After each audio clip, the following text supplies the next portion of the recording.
About a week ago, the entire market experienced a sharp correction. Bitcoin dropped back into the order block OB zone, around $107,000, $108,000, while BNB retraced to the $930 level.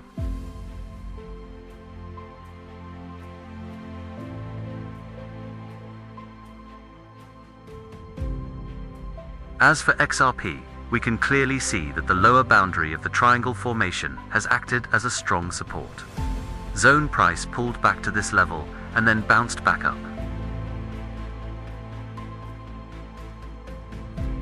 For ETH, this area is now acting as a resistance turn support zone at the previous swing high.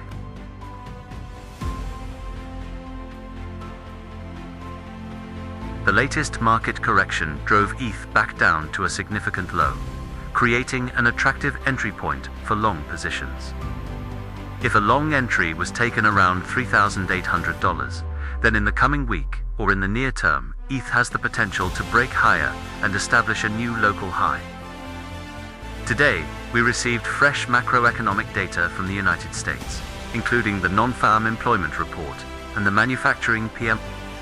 The US labor market shed 32,000 jobs, while the manufacturing PMI remains at depressed levels, signaling that US manufacturing growth is still slowing considerably.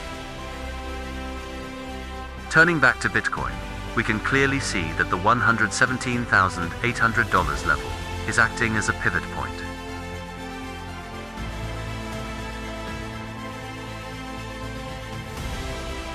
This pivot is highly significant as it could dictate Bitcoin's next directional move.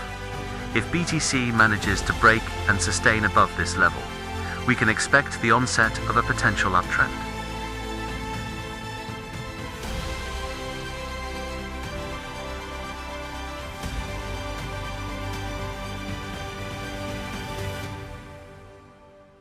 However, if price rejects at this pivot and reverses downward, the next downside target will be around $107,000.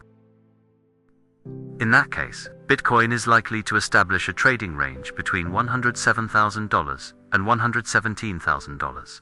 This type of setup is exactly what market makers favor, since a range-bound environment often contains far more liquidity than a trending market. What we need to focus on is Bitcoin's price behavior at the $117,800 pivot level. Based on that reaction, traders can position themselves accordingly, either taking well-timed long entries if BTC breaks and holds above, or short entries if it rejects and turns lower.